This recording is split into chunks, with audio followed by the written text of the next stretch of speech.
Viewers, আমি এখন দাঁড়িয়ে আছি রংপুরের লালবাগ যে বাজার, সেই বাজারে। তো আজকে এই বাজারে একটা বিশাল একটা পশুর হাট লেগেছে এখানে, আজকে রবিবার দিন।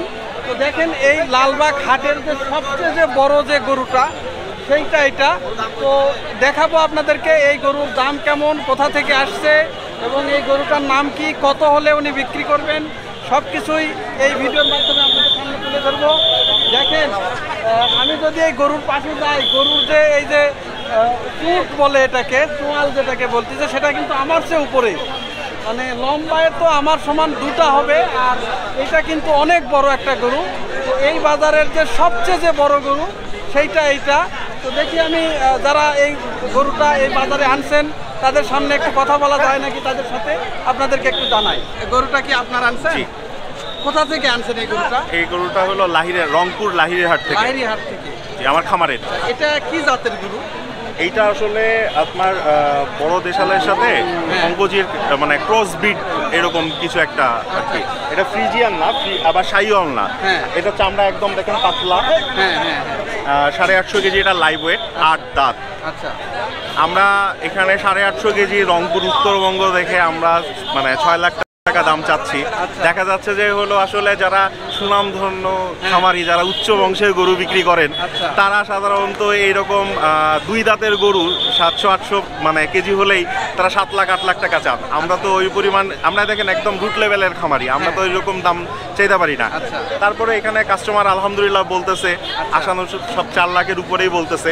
একটা সহনশীল প্রাইস হয়ে গেলে আমরা ছেড়ে দিব ইনশাল্লাহ। সর্বনিম্ন কত হলে ছাড়বেন? নিচে আর আসবেন না আপনি? 5-এর নিচে আসার নিয়ত নাই এখন, না নিয়ত নাই আসলে। কি একটা গরু 4.5 বছর 5 বছর পাললে ঠিক আছে, যেমন এই গরুটা এখন প্রতিদিন 20 কেজি করে খাবার খায়। আচ্ছা, দানাদার খাবার। অনেকেই বলে যে হলো মনে করেন আপেল, কমলা, খেজুর অনেক কিছু খাওয়ায়। ভাই আমি অত কিছু খাওয়াইতে পারি নাই। আমি একদম ন্যাচারাল খাবার, যা ঘাস, দানাদার খাবার যা, তা আমি খাওয়াই গরুটা রেডি করছি। আমার শখের খামার, মানে আমার প্রফেশনের পাশাপাশি শখ করে খামার করা এটা। আমরা আসলে দেখেন খাবারের যে বাজার, এই বাজারে গরু পালা খুব কঠিন ব্যাপার হয়ে যাচ্ছে।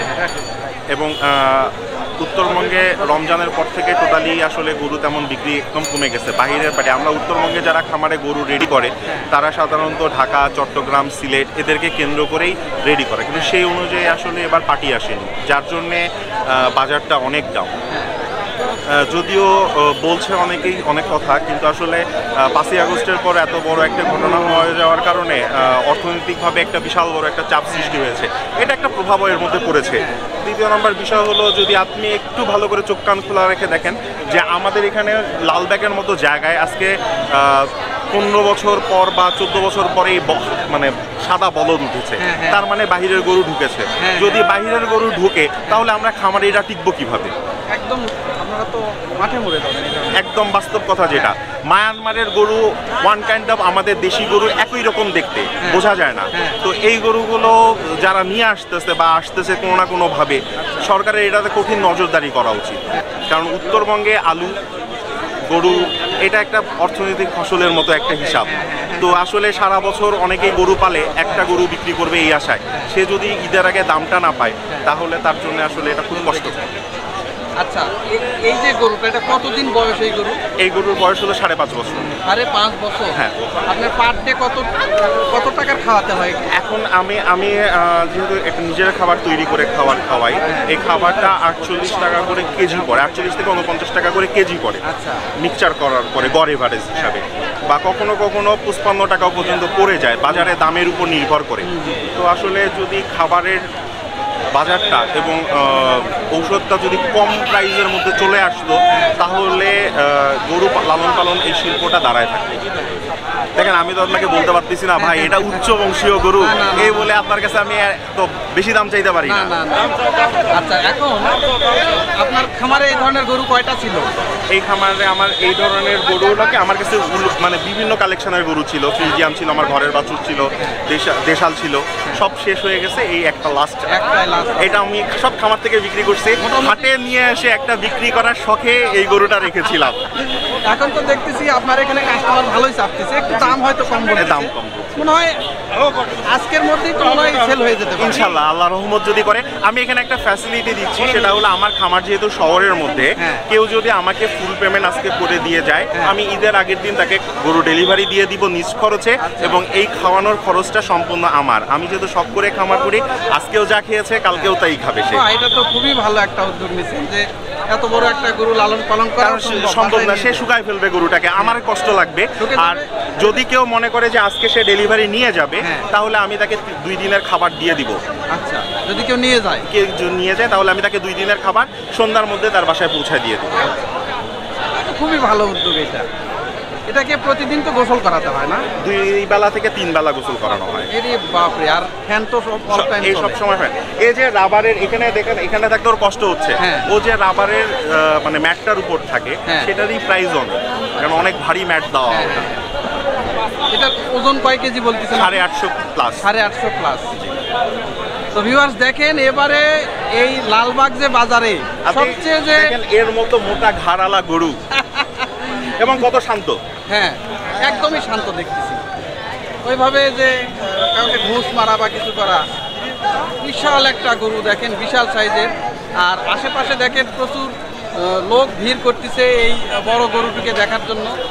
এবারে যে লালবাগ যে বাজারটা জমে উঠেছে, তো ওনার মুখে একটু আক্ষেপও শুনলাম যে এবারের যে অর্থনীতি সেটা কিছুটা ভঙ্গুর প্রকৃতির, এই কারণে এই গরুটা উনি হাটে নিয়ে আসছে।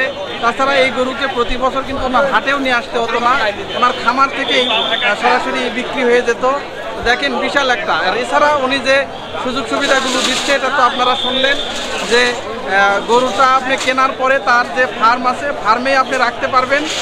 তো ফার্মে রাখার পরে ঈদের আগের দিনে ওনাকে আপনাদের ডেলিভারি দিবে।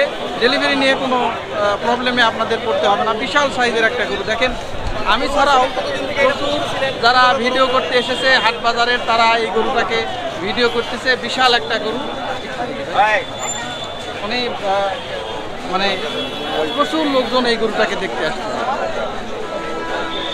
বিশাল সাইজের একটা গরু। 850 কেজি প্লাস হাইব্রিড আছে। আমরা 6 লাখ টাকা করে চাচ্ছি, এবং আমাদের ফ্যাসিলিটি হলো আজকে যদি এখান থেকে কেউ ডেলিভারি নিয়ে, বাপরে বাপ, বিশাল সাইজের একটা গরু। ভিউয়ার্স, আমি যে রংপুরের যে লালবাগ হাট রয়েছে, এই হাটটা ঘুরে ঘুরে দেখলাম। তো এর যে বড় গরু আর নাই। তো যে ভাই গরুটা নিয়ে আসছে, এটা মূলত রংপুরের যে লাহিড়ী হাট নামে একটা জায়গা আছে, এখান থেকে হয়তো 8 থেকে 10 কিলো দূরে হবে। তো সেখানে ওনার নিজস্ব ফার্ম রয়েছে, সেই ফার্মে এই ধরনের গরু উনি লালন পালন করে থাকে। তো বিশাল সাইজের গরু। এবারের যে হাট বসেছে, এই হাটের সবচেয়ে বড় এবং সবচেয়ে দামি গরু এইটা। তো বলতেছেন যে উনি সর্বনিম্ন 5 লাখ টাকা যদি হয়, তাহলে এই গরুটাকে উনি ছেড়ে দিবে। এবং শুধু তাই না, এই গরুটা তার ফার্মে ঈদের আগের দিন পর্যন্ত রাখার সে সুযোগও পাবে সেই ক্রেতা। এবং আর যদি কেউ সাথে করে গরুটা নিয়ে চলে যায়, তাহলে এই গরুর সঙ্গে যে 2 দিনের যে খাবার লাগে, সেই খাবারটা উনি দিয়ে দিবে। তবে এখানকার যে গরুর যে মালিক, যে খামারি, উনি যেটা বলতেছে যে এই গরুটা যদি ব্যক্তি পর্যায়ে কেউ যদি নিয়ে যায়, তাহলে সে বাড়িতে রাখতে পারবে না, সে গরুটাকে শুকিয়ে ফেলবে। কারণ তাকে যেভাবে ট্রিটমেন্ট দিয়ে রাখা হয়, এটা একজন বাড়িতে নিয়ে যে সরাসরি সে এই ট্রিটমেন্ট দিতে পারবে না, ফলে গরুটি শুকিয়ে যাবে। এই জন্য চাচ্ছে যে উনি ওনার ফার্মেই থাকবে, জাস্ট ঈদের আগেই উনি ডেলিভারি দিবে। দেখেন বিশাল একটা গরু, আমার সে সাইজে দেখেন, আমার সে অনেক বড় একটা গরু এটা। আর এই লম্বায় যেটা হচ্ছে, সেটা আমার সমান আমি যে মানুষটা, আমার 2 রকম মানুষ লাগবে। এটা বিশাল। আর সবচেয়ে বড় কথা, গরুটা কিন্তু অনেক শান্ত, যে কাউকে যে ঢুস মারা বা পা দিয়ে লাথি মারা, এটা কিন্তু উনি করতেছে না। গরুটা খুব শান্তশিষ্টভাবে এখানে আছে। এবারের সবচেয়ে বড় যে ঈদের যে রংপুরের যে গরু, সবচেয়ে লালবাগ বাজারের সবচেয়ে হিট গরু, সবচেয়ে বড় গরু এইটা। না ভাই, এই গরুর নামটা কি রাখছেন? কালাপাহাড়। কালাপাহাড়। এই গরুর নাম রাখা হয়েছে কালাপাহাড়। দেখেন, একদম লালবাগ বাজারের সবচেয়ে বড় সেরা গরু এইটা। বিশাল একটা গরু, কালাপাহাড়।